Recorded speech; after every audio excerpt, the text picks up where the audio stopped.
Gentil, gracias por aceptar esta entrevista. Bueno, yo quisiera comenzarla preguntándole acerca del veto total del presidente de la República a la propuesta que realizaron algunos bloques legislativos para que tanto prefecturas como municipios pudieran tener en línea directa desde el Banco Central recursos que por ley y derecho les pertenecen para poder ejecutar y acometer en obras en cada una de sus provincias y cantones.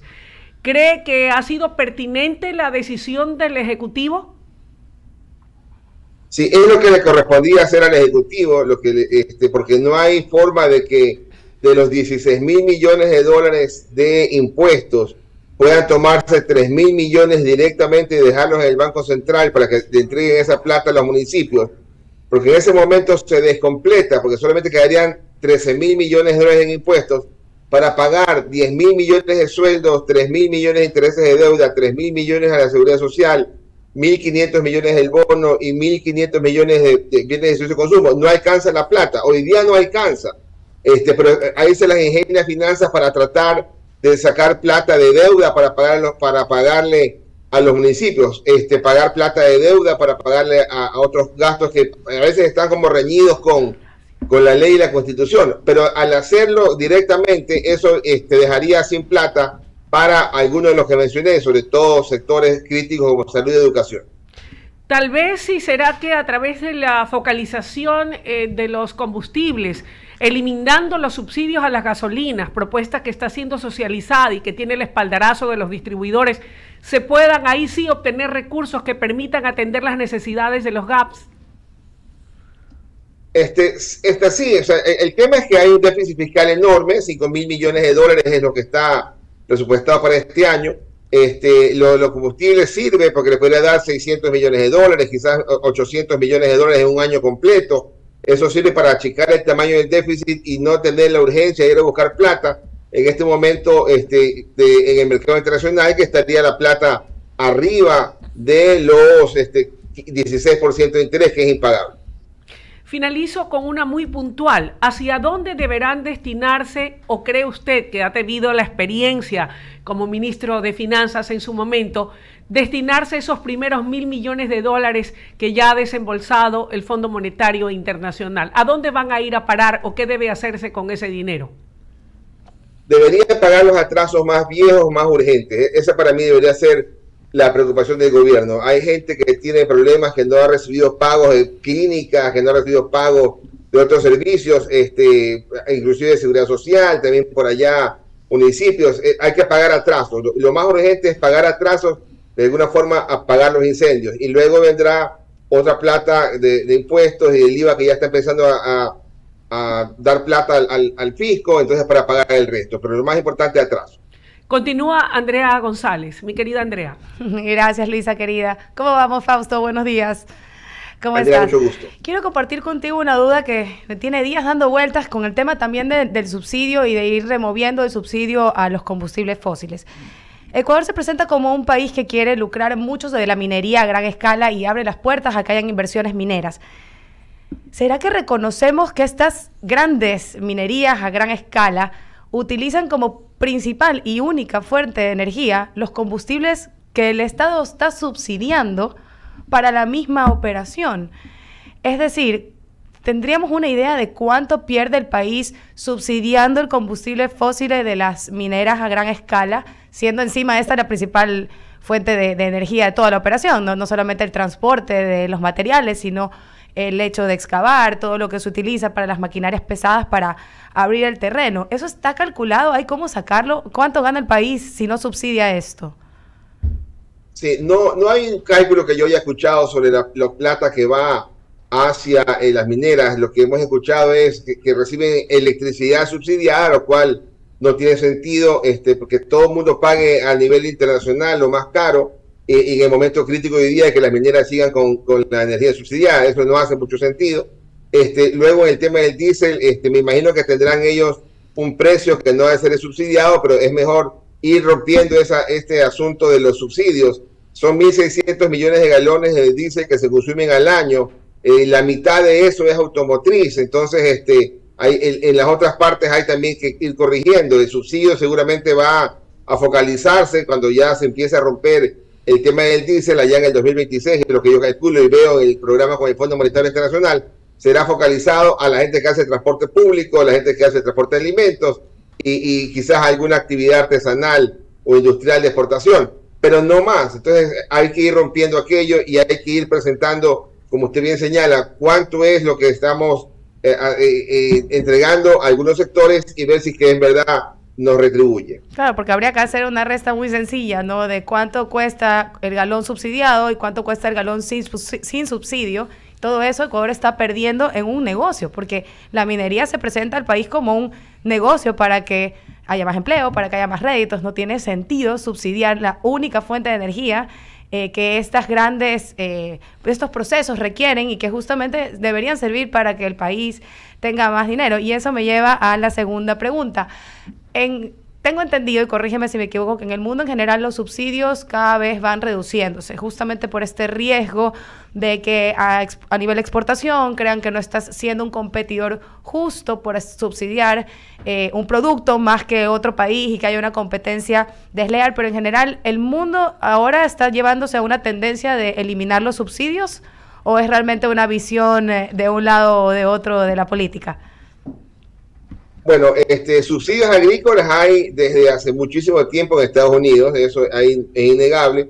Ahí hay subsidio agrícola, le pagan a la gente para que pueda no perder la cadena alimenticia, que es interesante el concepto. Que era soberanía alimentaria, sino que berrearon ese concepto, pero es importante en realidad. Sí, acá el asunto es que estamos diciendo por un lado, deja el petróleo en tierra porque el petróleo es dañino, pero consúmenlo indiscriminadamente subsidiado porque es bueno para alguien, digamos. Entonces ahí hay que chequear cómo equilibras, cómo haces ese balance. Empezamos ahorita quizás con la extra y Ecopaís, que son 1.300 millones de galones al año. Por ahí es interesante que quizás no nos pongamos a precio internacional, que puede estar hoy día a niveles de 3.30, 3.20, pero que nos lleguemos, aunque sea a estar en $3, para poner un número redondo, ¿verdad? Ya será un valor importante de caída en subsidio.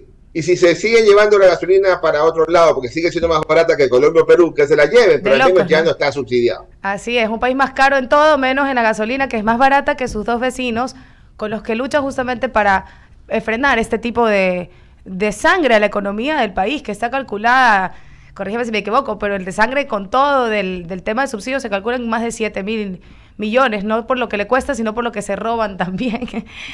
Sí, pero los 7.000 millones está el subsidio de electricidad, el subsidio de seguridad social, el subsidio de otras cosas más. El de combustibles debe andar bordeando los 4.000 millones de dólares. ¿Y por qué es malo? Porque esos 4.000 millones hacen que el déficit aumente en 4.000 millones, hacen que la deuda aumente en 4.000 millones, hace que paguemos intereses por esa deuda y hace que nos suban impuestos para pagar esos intereses. Y que tengamos que endeudarnos más para pagar esa deuda. Ese círculo perverso es el que hay que romper. Así es, Fausto. La última pregunta, y aquí te dejo con nuestro queridísimo director Eduardo. ¿Crees que sería una buena idea una porción de ese subsidio a los combustibles fósiles que dices que no va a llegar obviamente a costar el precio internacional, sea dirigido a un subsidio agrícola, que finalmente es de lo que nos reconocen a nivel mundial como nuestros mejores productos? Sí, la política debe definir, si quieres dar subsidio a agricultura, definirlo, y de ahí vemos de dónde sale. Porque hoy día no es que rompemos el subsidio, quitamos el subsidio y resulta que tenemos plata. Lo que hacemos es achicar el tamaño del déficit. En vez de que el hueco sea 5.000, el hueco ahora va a ser 4.500. Es decir, sigue habiendo un hueco, pero hay que definir la política. ¿Quieres dar tema agrícola? Dale agrícola. ¿Cuánto? 100 millones, 200 millones, dale, ¿verdad? Pero en todo caso, el subsidio y su eliminación lo que va a hacer es quitarle la urgencia al gobierno de conseguir plata en forma de préstamos que hoy día no tiene acceso, y cuando pedimos prestar plata, como por ejemplo el Fondo Monetario, resulta que la gente dice, ¿por qué pides plata? La respuesta es porque hay un hueco enorme que ha heredado el gobierno de 5.000 millones de atraso y un déficit que acumula ya en los últimos 10 años 60.000 millones de dólares que se han trasladado a deuda. Excelente, Fausto, clarísimo. Muchísimas gracias. Le cedo el paso a Eduardo. Sí, ¿cómo estás, querido hermano? La verdad, te felicito por el triunfo de tu siamés en México. El presidente López Obrador, como te puso Salvatierra, que en paz descansa, que era parecido. Tengo que hacer una broma porque con todo esto que estamos viviendo y con las preguntas y las respuestas que nos diste, la verdad, te leí el domingo, como todos los domingos, y te escucho. He hablado mucho estos días con Mauricio Pozo, estuvimos en alguna reunión juntos, lo entrevistamos también el viernes, y a ti.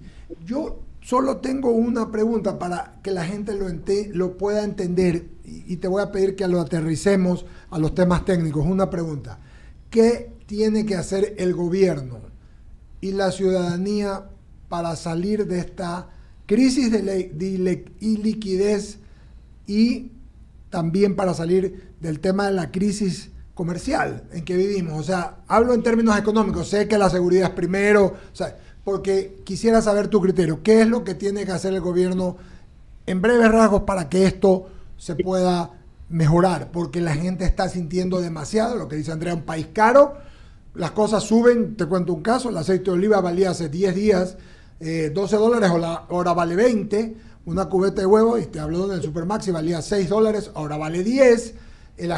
Un aceite de girasol, las personas que tienen colesterol me decían el otro día que valía 4 y pico, ahora vale casi 10. Es decir, ¿qué tenemos que hacer para que el Ecuador nuevamente pueda, y que la gente pueda tener algo de liquidez?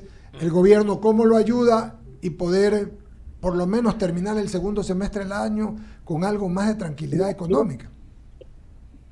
El gobierno lo que le corresponde hacer es pagar lo que más pueda los atrasos. Eso para mí eso es básico. Es verdad. Para que la plata fluya en la economía y que aquella persona que le debía a Pedro le pague a Juan, y después Juan le pague al banco y el banco me dé crédito. Digamos, eso para mí es importante, esa cadena de pagos que debe empezar y el gobierno ayudarla.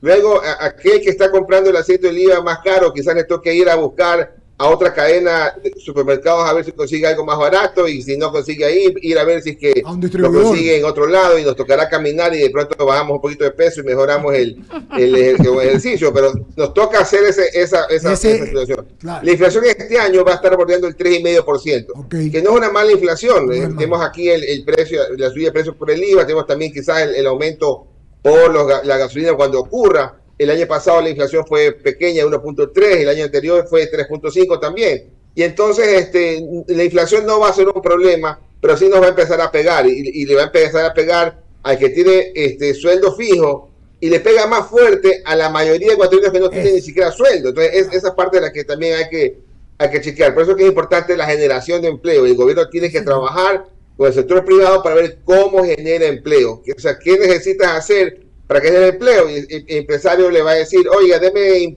subsidios e impuestos. Le van a decir: no, por ahí no es. ¿Qué quieres? Seguridad, voy a tener que mejorarla, y eso hay que hacer. Sí. ¿Quieres algo de bajo el riesgo país para que la plata también venga? Eso también vamos a tener que hacer. Lo que puede hacer el gobierno, que no sea darle más incentivos tributarios, porque ya se ha dado bastante, no se han utilizado bien, y no estamos todavía en condiciones de que el Estado siga dando esos subsidios, ni al sector público, ni al sector privado, ni de combustibles. O sea, ya hay que cambiarnos ese chip. Ya, pero si tú estás claro, tú has sido ministro de Estado y fuiste subsecretario, y eres un hombre de que entiendes el tema, porque lo entiendes, que quitar el subsidio a la gente que usa el Extra y el Ecopaís lo va a golpear, ¿no?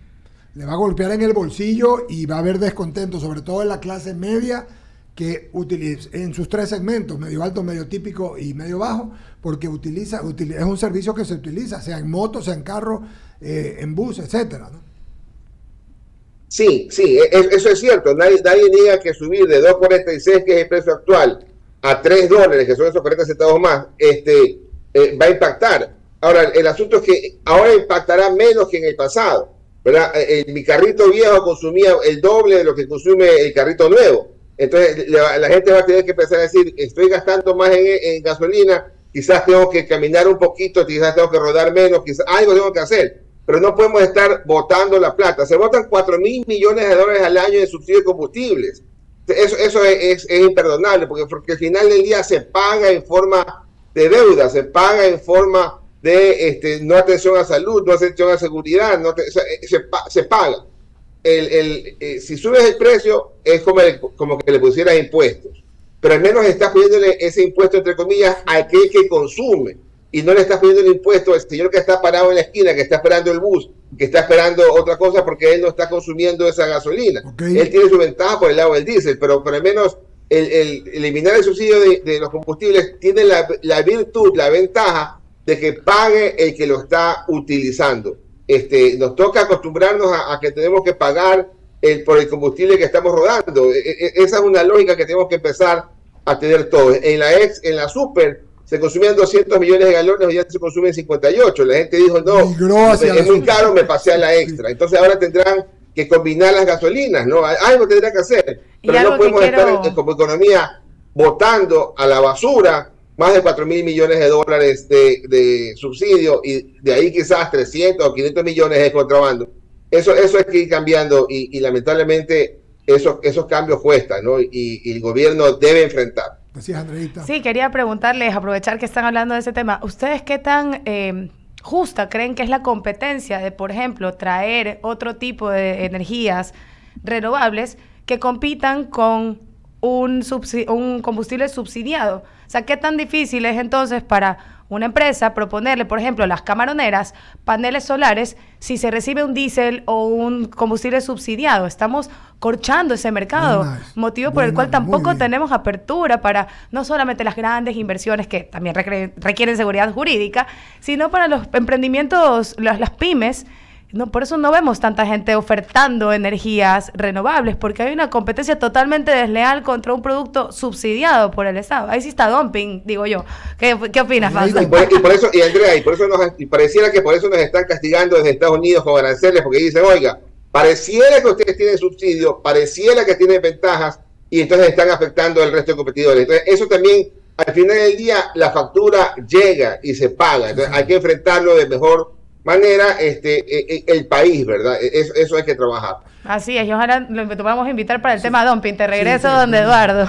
Mi querido Fausto, agradecerte tu amabilidad, querido amigo, y seguimos hablando. Ten un buen día, Fausto Ortiz. Gracias. Gracias también, saludos cordiales. Sí, muy bien, tenemos corte, ¿verdad? Ya está Ismael Quintana también en la plataforma. Vamos al corte y regresamos enseguida. Jaime, no preguntaste esta vez, arrancas tú, luego viene Luisa y Andrea y seguimos Alberto y yo. Vamos al corte.